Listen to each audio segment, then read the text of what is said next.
Okay, I hope you guys can see me okay. I'm a little bit further away. I have this cool little flip chart that I did today. By the way, hi, I'm Diana. I'm from Dauntingly Diana. Welcome to another Addison's video. So for those of you who don't know, I was diagnosed with Addison's disease about a year and a half ago. And it was quite life-altering for me. Oh my gosh, I can't even talk. It was quite life-altering for me. I was on my deathbed at one point, and or felt like it anyways. So grab a nice hot coffee or a drink. I have my black coffee here, black like my soul. Perfect. Okay, grab a nice drink and let's get started. Okay.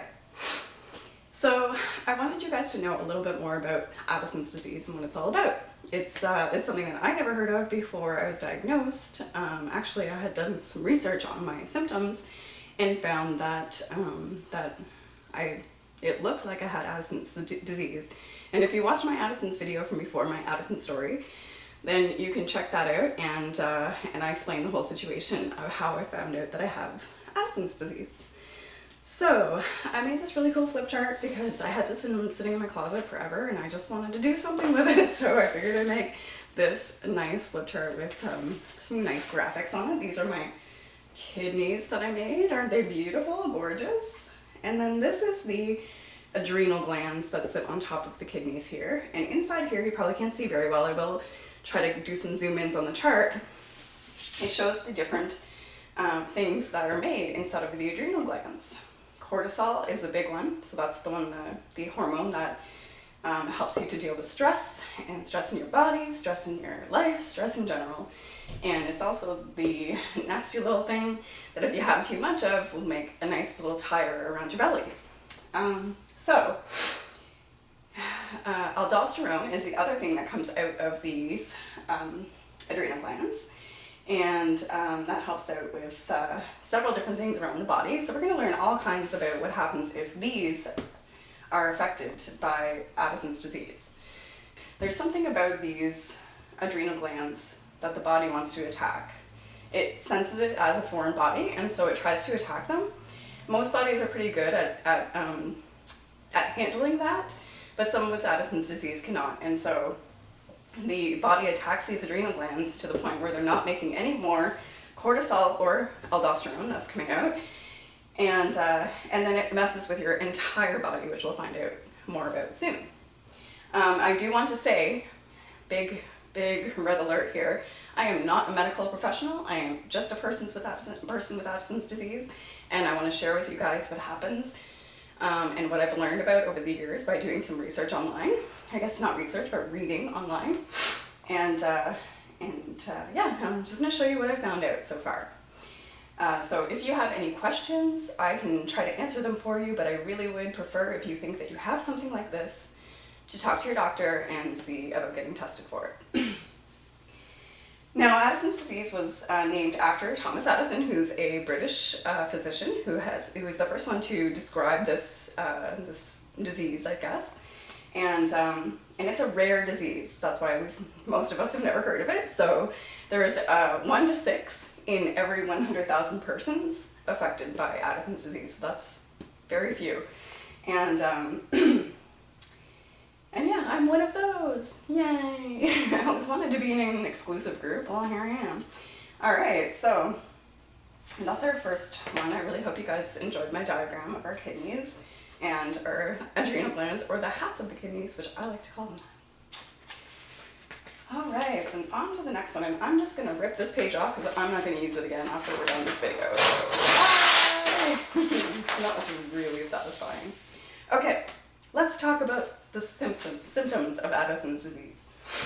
So the first big one is fatigue, and I cannot explain to you how much it makes you tired and drawn out. It's really not, it's hard to explain. Oops, I just popped my cap off my marker. Woo! Having a good old time over here. Yeah, it's just a really sluggish feeling. You feel terrible all the time. And come to find out that that is due to adrenal hormones, which are the cortisol and aldosterone that we talked about earlier, they're key in energy metabolism. So if you don't have enough of those things going on in your system, that's a huge reason why you're feeling so tired. It also can cause low blood pressure due to an imbalance in the bodily fluids that you have, so your salts and your potassium, and that can cause low blood pressure, adding to that sluggish feeling. Now, I know, like, sluggish doesn't even begin to describe what the feeling is like. It literally would wind me and kill me to go from my desk to, this table over here, which I'm touching, and that's like literally this distance right here. And I would have to stop, I would have to keel over, catch my breath, and then probably stand there for another 5 to 10 seconds trying to like get that feeling out of there. Then I would do what I had to do and then make my way back over, still feeling that same heavy chested, really just felt like I ran a marathon when all I did was walk 10 steps, basically. So it is not fun.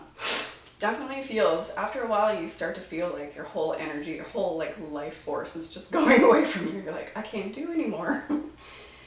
And then we start with the nausea and vomiting. Now they're not 100% sure why it makes us feel really nauseous, and has a lot to do with like vomiting and stomach issues and stuff like that. Abdominal cramps are another thing that people get a lot of. But it's believed to be linked to the need for adrenal hormones in your digestion system. So you use them to break down fats and tissues and stuff like that, and when your body's not getting enough of that kind of stuff, then it starts to take from your actual body itself. So that's why you start to lose weight so quickly. And again, I cannot stress to you how much this affects your life. There's a story of me just feeling terrible at work, feeling like I was going to throw up, nauseous, wouldn't go away. And then finally I said, listen, I'm not working, I'm not doing well, I need to go home. And I left, and I think I got maybe 2 minutes down the road, and I had to stop and get a bag and start throwing up in that because I just could not wait until I got home. And I just remember being in this weird place on the side of the road, just puking into a bag and wondering why. Like, why is this happening to me? And it was just awful. Just an awful experience all around. And I still throw up often, more often than a normal person does. So it's not fun to have in your life.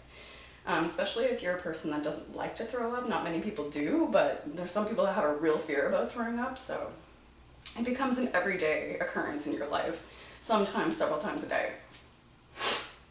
Hyperpigmentation. We talked about this, folks. Remember my face? It's got lots of dark spots on it. And that is due to a overproduction of melanin in your skin. And that is, the darkening of the skin is usually seen on your face, your hands and your arms. My hands and arms are quite tanned, and they look like, when I put them against somebody else's skin, I really look quite dark. It's interesting. Everybody just thinks I look tanned. That's good enough for me, but I see the little tiny, the difference in my face when I used to have such a clear looking face, and now I've got this this patchiness, and I never used to wear makeup, I never needed to, and now I'm just like, what do I do with my life? How do I do this? Which I really am looking for somebody to help out with that situation. I'm not sure how to do makeup that, covers up what needs to be covered up, because I have such a difference in the color of my skin. If you can see right here is quite light, and then I have dark all the way around. It goes up over my eyebrows and everything. I'm like drawing on my face now. Anyways, if you guys know anything about makeup or want to offer to do something to help me out with this, that would be wonderful. Finding my color, I think, and finding what I need to do is what I'm having an issue with. Okay, so we're on 3 of the symptoms. I'm going to break this off. On to the next one. Now here I made some mistakes, but I was not making a whole other page for this, so enjoy this little messy part. Salt cravings is a big one. So due to the body fluid imbalance that we talked about earlier, you're getting rid of a lot of your sodium through expelling your urine, and it's not coming, your body's not making it back again. And so what that tends to do is give your cravings for salt. I can't even talk, I'm having such a hard time talking. So that gives you these cravings, and that's your body's way of saying, put more salt in me because I am losing salt. So what it does is create, see I had potassium here before, but what it does is it creates an imbalance of the potassium and sodium. So you have more potassium, less sodium, and your body is trying to fix that. That's why it's giving you that craving. I am 100% a salt person. Like, I want my ramen noodles with 3,000 milligrams of salt in them. I want like salt on my food. My doctor said if I want to have a little bit of extra salt, and I've read it in some different things, that I'm good to have it, which is fine with me because I love salt so much. Like pickles, like I eat pickles straight from the jar, and I'm like drinking the pickle juice and everything else with it. So I'm like salty, salty, salty all the time. And like I said, that can cause some different things to happen in your, some people end up with like low blood sugars and stuff like that because of it. So anyways, all of these things tend to, like your whole body is just affected by this, right? It's not just, you know, those two little things down inside on top of your kidneys just do so much for your entire body that it's, with Addison's disease and without those hormones, it's really hard on you. Weight loss. And again, we kind of talked about that with the vomiting part. Again, you're not eating, you have no appetite whatsoever, and you're losing weight along with that because you don't want to eat, and you're vomiting, and you're just constantly this vicious cycle, and you never get enough energy to make yourself, to have what you need to get yourself through the day as just a person, as a human being, just to survive, you know? So that's why you have such a hard time. The muscular pain and weakness, that came to me late in the in my symptoms, and boy was it rough. There was one day I just felt like I had the flu. My entire body was just in pain, my arms, my legs, everything. And I had to get my boyfriend to just cocoon me in a blanket and get me some Advil and just put me to sleep because I couldn't handle the pain. It was just too much. And sometimes it does make you stiff, so you have a hard time getting up and moving around and that kind of thing. Just bizarre things happen to me. Like some of the things that I can list that were really strange that I don't hear about anywhere else. Gagging, like a lot of gagging, which and the other thing that I thought was really strange was yawning and stretching. I needed to yawn and stretch like 1,000,000 times a day, and it felt good but terrible to stretch. I just felt like I needed to do it because my muscles and everything were not getting enough of what they needed, and they were just hurting, right? So, and some of the other things that they do talk about and that I noticed afterwards, like after the big symptoms went away and I started taking my pills, depression. Well, I've always dealt with depression in my life, so that's not really a surprise for me. But right before I noticed the symptoms coming on, I was in one of the deepest, darkest depressions of my life. So I'm wondering if it was caused by that. I don't know, but I was also going through divorce at that time. So I literally could not get out of bed, and I just didn't want to do anything with myself. Stay in bed all day, sometimes till 8 o'clock at night, and then I would go out and maybe watch TV for a little bit and then go back in. Yeah, it was rough for me. Loss of hair, which I was not expecting, but it's not necessarily the hair on your head, but your body hair. So some of the things I noticed is that I don't really have to shave my armpits anymore, which is kind of good. My leg hairs growing really, really slowly. And that's just something that, you know, kind of changed over time, and I noticed it after I was starting to feel better because I could start to notice the little things, you know, rather than the horrid big things like the nausea and all that kind of stuff. And then a wonderful one, and I don't know if I mentioned, but Addison's disease can affect both men and women, and I'm going to talk about some interesting people that had Addison's disease later, but it can cause sexual dysfunction in women. So basically, you don't really feel like your libido is gone. Basically, you don't really feel like having any kind of sexual relations. So mine's never been like off the chart anyways, but apparently for men, which I just found out recently, it does the opposite because they have lots of testosterone coming through. They are basically like sex fiends. Interesting, right? So ladies, we have the raw end of the deal here.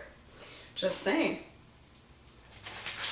All right, let's move on. In this last page, we're talking about the life-threatening part of Addison's disease that we all need to watch out for, and this is called the acute adrenal failure or Addisonian crisis.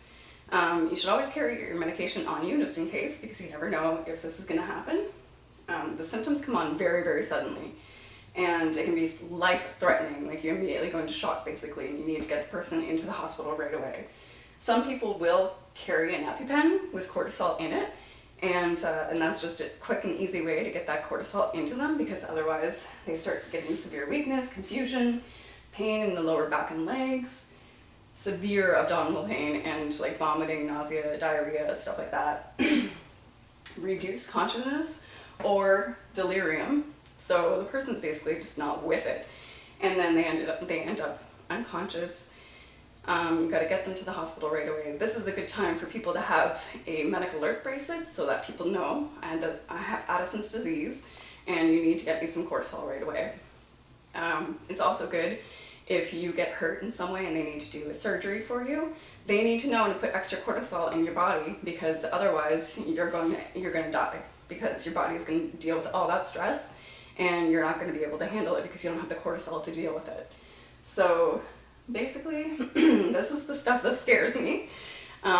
If I stop taking my pills at any time, this could happen. I'm not sure if it can happen while you're taking your pills, and maybe if you got sick or injured.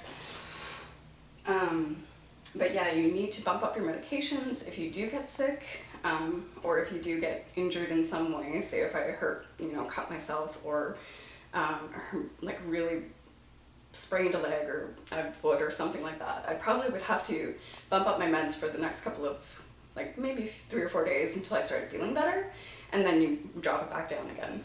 And that's basically a trial and error kind of thing. I've only had to do it once so far, and it was basically I had like a viral infection, which didn't really show any symptoms in me, but brought me right down to that gross feeling again, like all of the symptoms all over again. And that's when the doctor decided that we needed to bump up the meds a little to help to run through that viral infection, because my body was under stress and needed to deal with that. So the things that you don't think of, right? Like getting into a bath. I'm not really a bath person anyways, but it immediately makes me dizzy. It makes me feel sick. It's my body's trying to regulate that hot water, right? And trying to get to that temperature to cool me down, and it's having a hard time doing it. So that's when I start feeling really gross, sluggish feeling, dizzy when I get up out of the bath. So I don't tend to take baths. Sometimes showers are like that for me if I'm going through, a phase or whatever you want to call it, a flare up. When I was sick, I would have to, taking a shower was a thing for me. So it was kind of a dirtbag, and this happens to sick people, everyone, and it also happens to people with depression. You have a hard time getting yourself out of bed and getting into the shower. So, taking a shower was such an ordeal. I would get into the shower, I would do everything really quickly because I knew it was coming, and as soon as I was finished, I'd have to get out and either sit on the side of the tub with my head between my knees or lay down on the floor in order to feel better after taking that shower. So, and I'd lay there probably for a good 10 to 15 minutes, and I'd feel better sometimes to get up and start to put things on, but other times I would just be like, I still feel like crap, but I'm putting all my stuff on and getting out here so I can get into the bedroom and lay down. Sometimes I wouldn't even get my clothes on. I would just go and lay on the bed like, ugh, kill me now, like just kill me now, this is horrible. Yeah. And you're jokingly like, just kill me now, but it really does feel terrible, and it's not fun, and you want to know what's going on, and yeah, it's just life with Addison's, right? And that brings me to living with Addison's. Do you guys have any questions for me? Do you want to know something about the disease that you haven't seen anything about? Do you want to know what it's like for me living day to day with Addison's? Do you want to know what it's like, I don't know, just learning that you have a life-threatening disease and stuff like that? Ask me any questions. Ask me whatever you want. I'm here to answer your questions. And now I want to tell you about some people that I never thought that I would ever have anything in common with.